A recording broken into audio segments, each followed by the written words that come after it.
Jamaah sekalian yang sama-sama berbahagia, di antara amalan yang paling afdal di bulan suci Ramadan ini adalah seseorang itu memperbanyak membaca ayat suci Al-Quran, memperbanyak membaca Al-Quran, bahkan sampai mengkhatamkan Al-Quran, baik mengkhatamkan ayatnya maupun mengkhatamkan maknanya atau terjemahannya.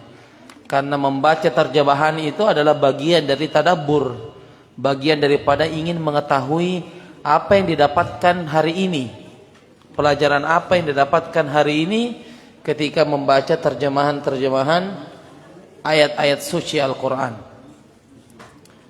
Dan kita bersemangat untuk bisa membaca Al-Quran untuk mendapatkan ridha Allah Subhanahu wa Ta'ala. Dan ketika kita membaca Al-Quran, ada hal yang jangan pernah kita lupakan ketika kita membaca Al-Quran, yaitu niatkan untuk tawassul. Ya.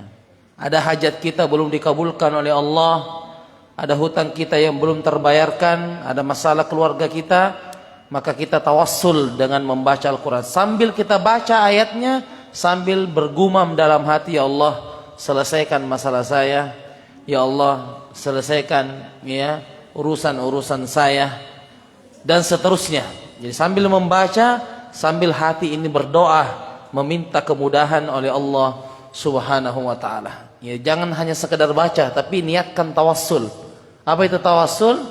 Itu kita minta bantuan dengan amalan soleh ini. Membaca Al-Quran adalah amalan soleh. Agar doa kita bisa lancar dikabulkan adalah kita mengandalkan amalan soleh. Salah satunya adalah bacaan Al-Quran. Dan pada hari ini ya ada informasi, masya Allah, dan insya Allah informasinya sahih, karena yang mengabarkan banyak dari orang-orang yang terpercaya, insya Allah. Hari ini ada informasi, mudah-mudahan jadi motivasi bagi kita.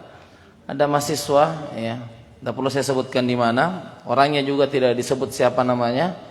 Hari ini sudah khataman ke-21, khataman ke-21, masya Allah. Insya Allah ini sahih informasinya.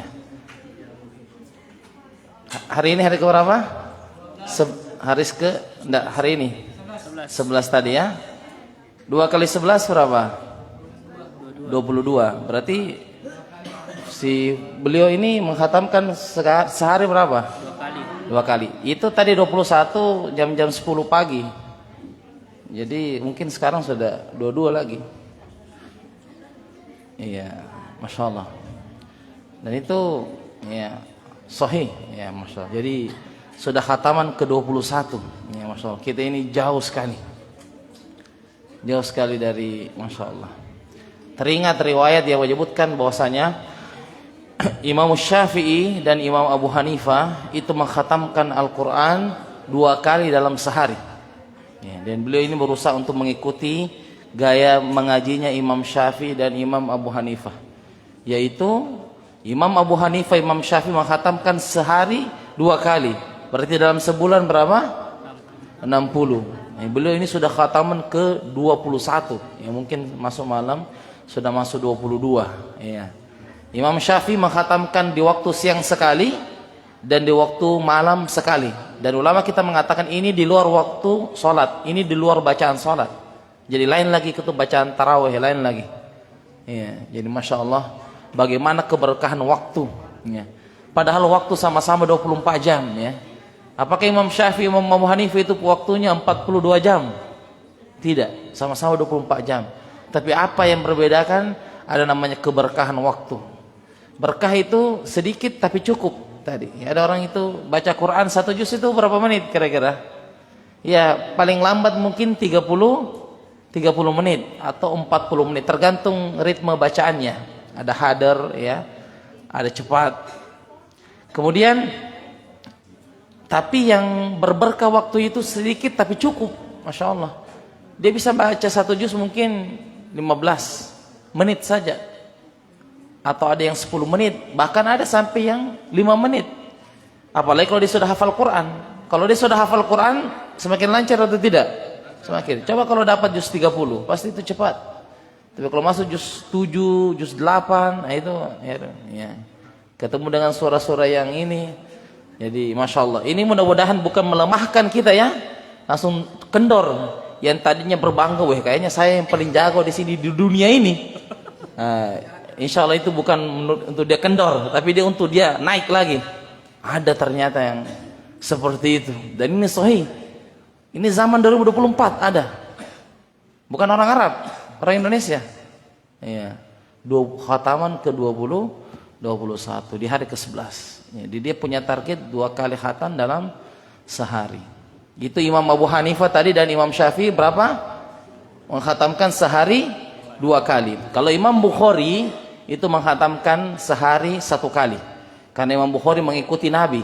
Nabi itu menghatamkan sekali sehari ketika bertemu dengan malaikat Jibril. Jadi Imam Bukhari ini mengikuti mencocoki perbuatan Nabi. Jadi Imam Bukhari sehari 1 kali. Berarti berapa jumlahnya kalau sebulan? 30 kali. Nah, kita tidak ikut Imam Syafi'i, tidak ikut Imam Abu Hanifah, tidak ikut Imam Bukhari, tapi ikut Imam Masbuq yang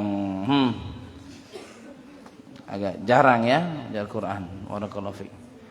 Jadi coba di 20 kedua ini, 10 kedua ini coba digaskan lagi ya. Coba diperhatikan lagi. Kalau bisa HP itu sudah dibuka baterainya kalau ada. Ya, jadi sudah dibuka baterainya dulu. Jangan dulu mengganggu, Masya Allah. Powerbank juga itu dihilangkan dulu powerbank ya. Ini powerbank juga mengganggu ini. Itu sebenarnya sudah alarm untuk lowbat. Pakai lagi powerbank. Maksudnya itu sudah. Kalau sudah mati ya sudah. Jangan dikubur nih. Jangan lagi pakai powerbank. Ya, barakallahu fiik. Jadi ya kecuali memang orang sibuk ya, orang super sibuk ya, Masya Allah. Ya, jadi mari semoga berita ini menjadi bagian daripada kita untuk motivasi. Dan ketika ada sahabatnya membaca Quran, jangan bertanya tentang surah apa, atau sudah juz berapa, atau sudah khataman keberapa kali. Itu jangan ya. Itu amalan pribadi, itu amalan rahasia. Ya, jadi jangan lihat saja tebalnya Qurannya. Ush. Ini kayaknya juz. Ya. Jangan bertanya bilang juz berapa, mungkin jangan. Itu amalan pribadi antara dia dengan Allah Subhanahu wa taala. Tidak boleh diceritakan, ya. Biarpun juga suami istri, jangan. Suami bertanya ke istrinya sudah juz berapa, enggak usah.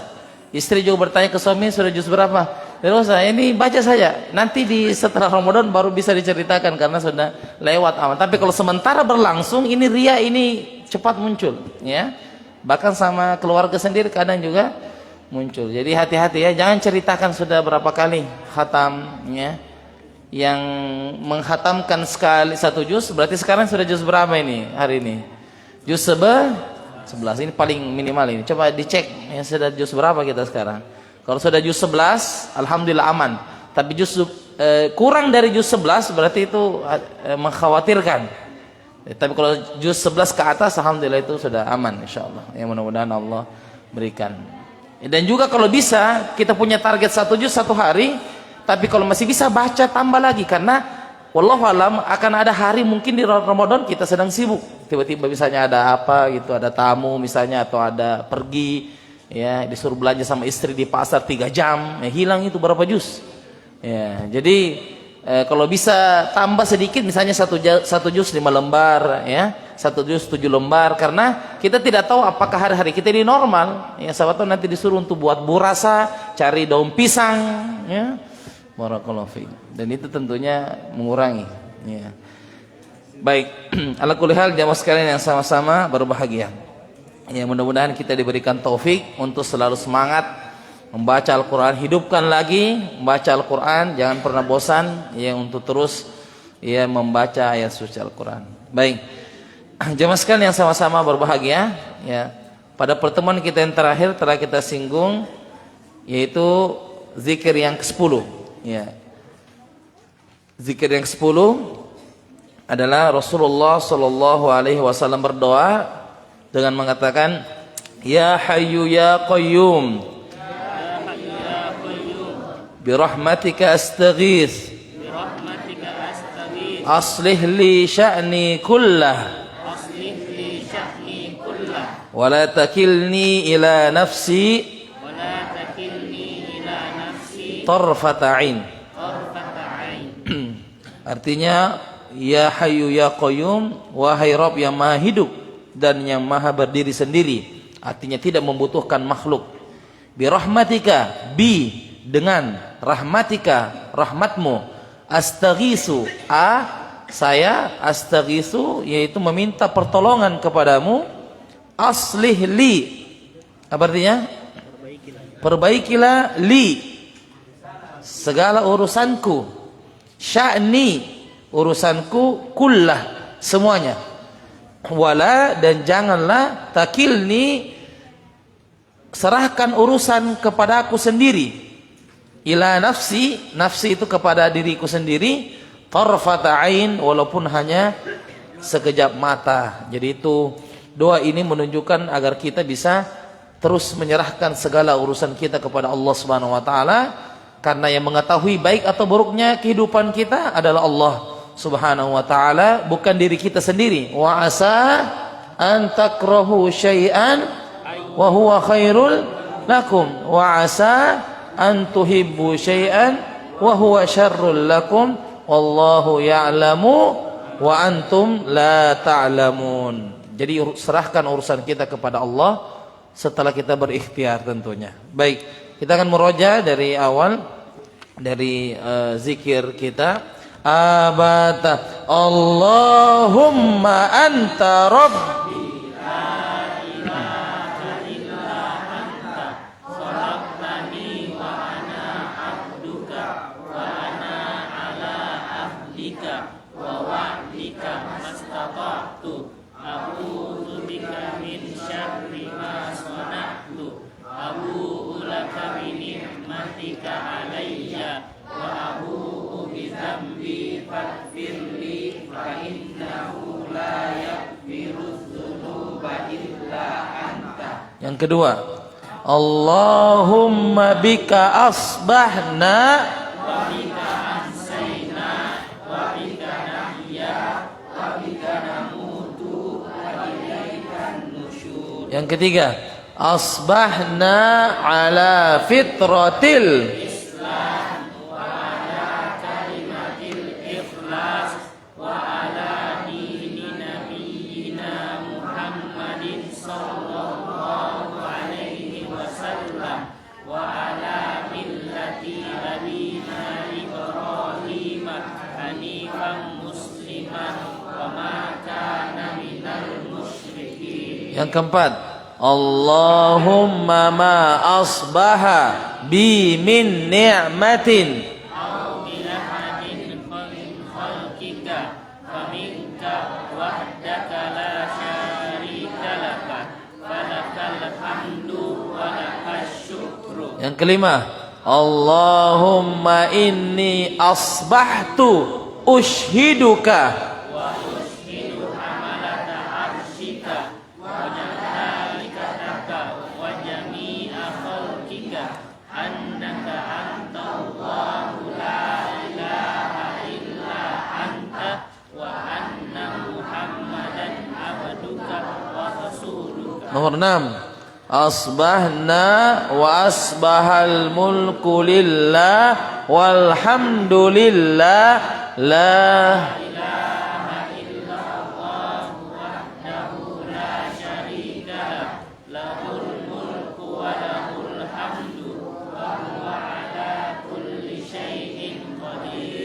Rabbi as'aluka khaira ma fi hadzal yawm wa khaira ma ba'dahu wa a'udzu bika min syarri ma fi hadzal yawm wa syarri ma ba'dahu.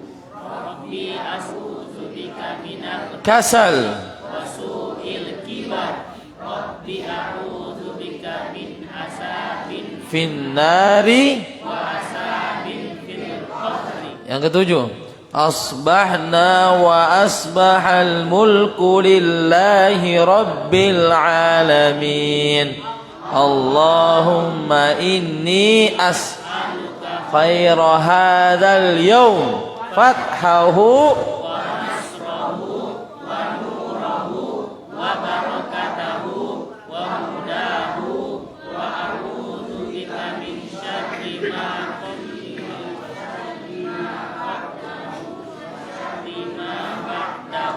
8.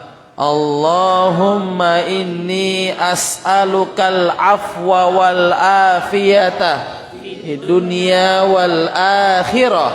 Allahumma inni as'alukal afwa wal afiyata Fi dini wa dunyaya wa ahli wa mali Allahumma astur awrati wa amin rawah. Allahumma ihfazni min bayni yadayya wa min khalfi wa an yamini wa an shimali wa min fawqi wa a'udzu bika tala min tahti. 9. Allahumma alimal ghaibi wasyahadah fatiras Samawati wal ardi rabba kulli syai'in wa malika asyhadu an la ilaha illa anta a'udzu bika min syarri nafsi wa min syarri syaitani wa syirkih. wa an aqtarifa ala nafsi su'an aw ajurrahu ila muslim. 10. Ya hayyu ya Bi rahmatika astaghith aslih li sya'ni kullah. wa la takilni ila nafsi tarfata ain. Baik, ahsantum barakallahu fiik. Ya. Zikir yang ke-11 di halaman 43, ya, di halaman 43 dari buku panduan. Wa hadza majlisu as-tsani 'ashar min kitab al-adhkar fi as-sabah wal masa al-muallif hafizahullahu ta'ala. Bismillahirrahmanirrahim. Alhamdulillahilladzi waffaqna lil a'malil jariyah. والصلاة والسلام والبركات على خير البرية نبينا محمد وعلى آله وأصحابه والذرية. اللهم اغفر لنا ya Allah, ampunilah kami, wali ustazina dan guru kami, walil hadirina dan yang hadir di majelis ini, walil muslimina ajma'in dan seluruh kaum muslimin. Qala al-muallifu hafizahumullahu ta'ala, berkata penulis semoga Allah subhanahu wa ta'ala menjaganya, dalam kitabnya Zikir Sunnah, ma'asyarhikum hafizakumullahu ta'ala, bersama dengan penjelasan engkau semoga Allah subhanahu wa ta'ala menjagamu. Amin ya rabbal alamin. Amin. 11. Doa mohon dihindarkan dari keburukan. Allahumma inni a'udzubika minal kufri wal qabri wal faqri wa a'udzubika min azabil qabri la ilaha illa anta. Bismillahirrahmanirrahim. Alhamdulillah wassalatu wassalamu ala Rasulillah wa ala alihi wa sahbihi wa mawalah, amma ba'd. Qala al-muallifu hafizahullahu ta'ala, zikir yang ke-11, doa mohon dihindari atau dihindarkan dari keburukan. Kita talkinkan zikir ini. Allahumma inni a'udzubika minal kufri wal faqri wa a'udzu bika min adzabil qabri la ilaha illa anta. Jadi lafaznya ada yang berulang dari zikir-zikir sebelumnya. Ma mana Allahumma? Ya Allah. Baik, kita baca artinya. Ya Allah, sesungguhnya aku berlindung kepadamu dari kekufuran dan kefakiran. Aku berlindung kepadamu dari siksa kubur. Tiada Tuhan yang berhak disembah selain Engkau. Hadis riwayat Abu Daud, dihasankan oleh Syekh Al-Albani. Baik, artinya Allahumma inni, sesungguhnya siapa? Sesungguhnya aku. A'udzu bika. Jadi kalau mendengarkan doanya begini. Allahumma inni a'udzubika. Apa artinya? Ya Allah, sesungguhnya aku berlindung kepadamu. Kalau dengar doa begini, Allahumma inni as'aluka.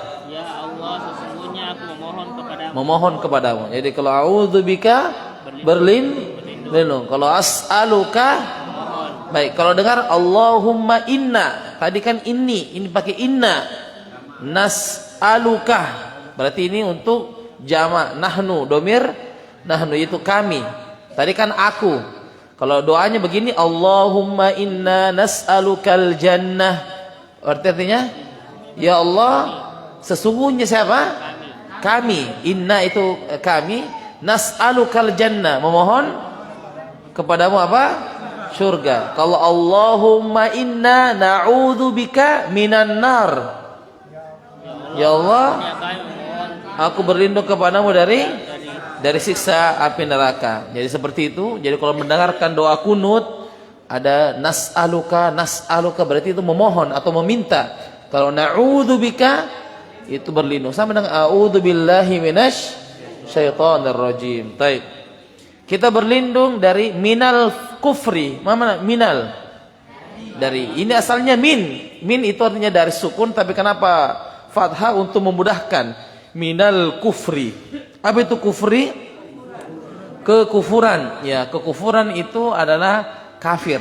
Ya, seseorang itu kafir. Dan maknanya di sini bisa jadi keluar dari Islam atau dia tidak bersyukur dengan nikmat. Ya, bisa itu. Karena orang yang tidak bersyukur dengan nikmat juga disebut sebagai apa? Kufur nikmat. Jadi bisa ditambahkan catatannya, bisa dimaksudkan dengan keluar dari agama, bisa juga tidak mensyukuri apa? Nikmat. Ya, dia tidak mensyukuri kepada nikmat Allah Subhanahu wa taala.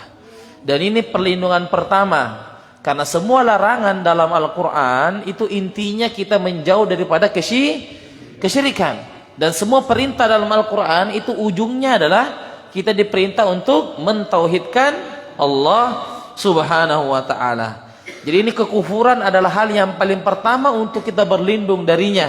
Karena siapa yang kufur dan meninggal di atas kufur, maka dia tidak punya kesempatan untuk masuk ke dalam surga, abadi di dalam neraka. Sampai kapan?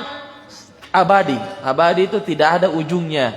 Nauzubillahi min dzalik. Maka hati-hati. Makanya Nabi Ibrahim alaihissalam ya berdoa wajnubni wa baniya an na'budal asnam. Ya Allah, aku memohon kepadamu untuk terjauh daripada menyembah berhala.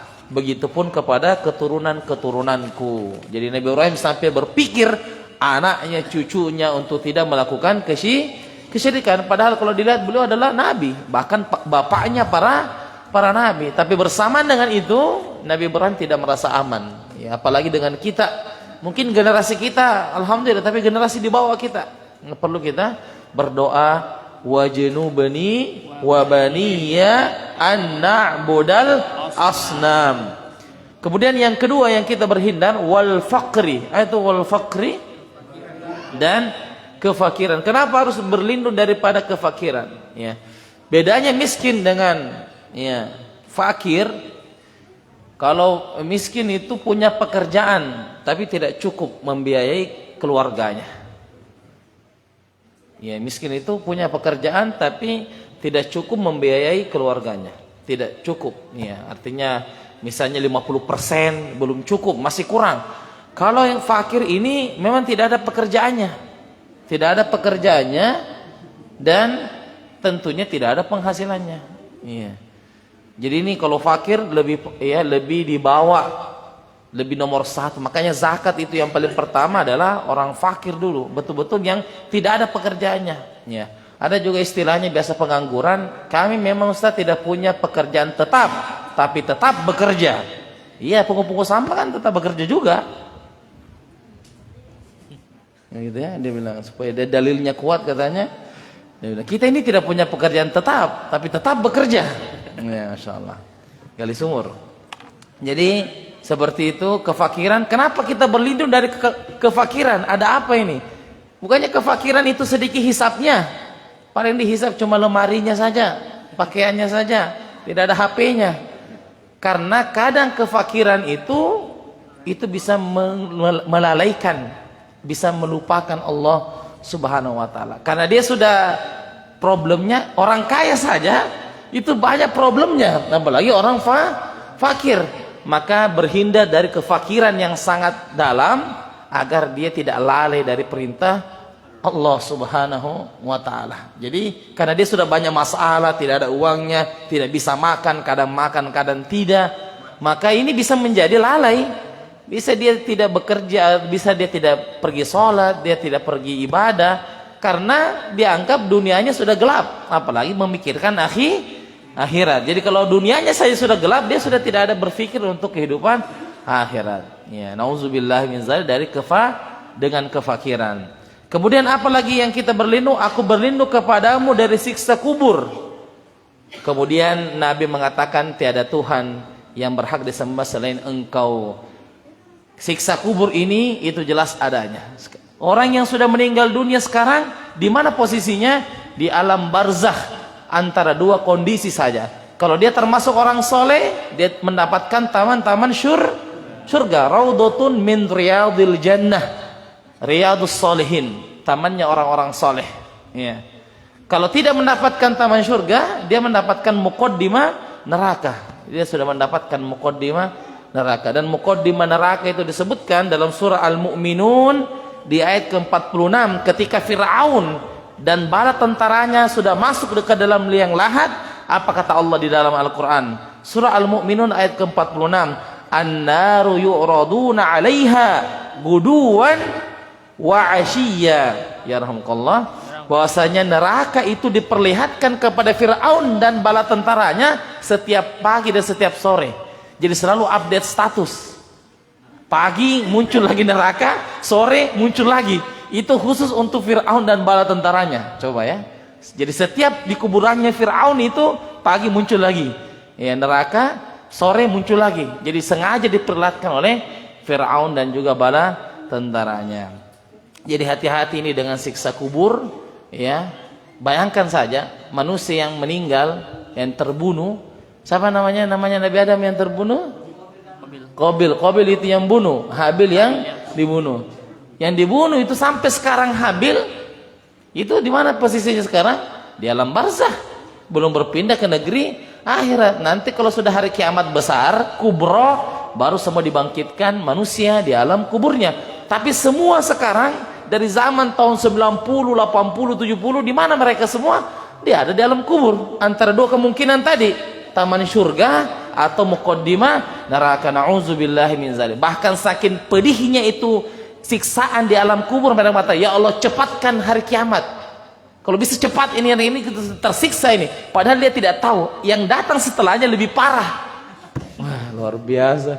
Ya. Yang begitu juga orang soleh mengatakan, ya Allah cepatkan kiamat supaya kita bisa dapatkan lebih enak dari yang ini. Itu yang orang-orang soleh mengatakan begitu. Tapi orang yang berbuat jahat, cepatkan, ini sudah sakit sekali ya, dia cepatkan, padahal setelahnya kata Utsman bin Affan lebih parah dan lebih mengerikan ketimbang yang sekarang.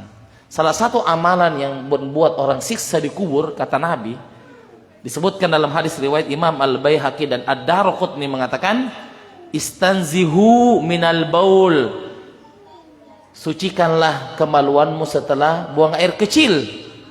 Fa inna amata adzabil qabri minhu. Kebanyakan manusia diazab di alam kubur gara-gara tidak bersih setelah buang air kecil. Ini kata Nabi yang paling banyak menyiksa di alam kubur nanti. Mungkin banyak amalan yang menyiksa, bohong, ria, dusta, banyak. Tapi yang paling banyak dominannya itu ternyata disiksa amalan yang mungkin kita anggap sepele, yaitu setelah buang air kecil kita tidak mencuci kemaluan dengan bersih, tidak mencuci kemaluan dengan suci, sehingga dengan itulah alasan Allah untuk menyiksa seseorang. Apa jadinya kalau tidak suci setelah buang air kecil? Maka berpengaruh dalam sahnya sholat, berpengaruh dalam pakaiannya. Kalau kita mau sholat, yang mana mau diperiksa agar kita bisa suci sebelum takbiratul ihram? Apa yang diperiksa? Pakaian, satu, harus suci. Dua, badan harus suci. Pakaian mungkin suci, belum tentu badannya ada suci. Kemudian yang ketiga tempat sholat. Tiga-tiganya ini harus dipastikan apa? Suci. Termasuk di dalamnya adalah pakaian. Jadi kalau buang air kecil, maka pastikan untuk bersih, ya, total. Baru kita bersihkan kemaluan kita. Jangan asal masuk baru 1,5 detik baru keluar. Apa nak kerja ini? Langsung lompat kayaknya. Ya. Jadi buang air kecil itu pelan-pelan, ya. Pelan-pelan, kemudian pastikan sudah tetesan terakhir sudah air seninya sudah selesai, baru kita cuci kemaluan. Jangan dicuci kemaluannya padahal masih menetes. Ya. Barakallahu fiik. Ya, jadi hati-hati ya. Ini kelihatannya sepele ya, tapi kata Nabi, ini yang paling banyak menyiksa di alam kubur, yaitu tidak bersih setelah buang air kecil. Kalau buang air kecil saja disiksa, apalagi buang air besar. Apalagi kalau dia di celana ada. Ya, barakallahu fiik. Jadi mudah-mudahan kita dilindungi dari segala macam jenis kekotoran dan kenajisan, termasuk najis kesyirikan. Saya kira demikian jamaah sekalian yang sama-sama berbahagia. Insyaallah taala kita akan lanjutkan pelajaran kita pada pertemuan berikutnya. Kita tutup dengan doa kafaratul majlis. Subhanakallahumma bihamdik asyhadu an la ilaha illa anta astaghfiruka wa atubu ilaik. Wassalamualaikum warahmatullahi wabarakatuh.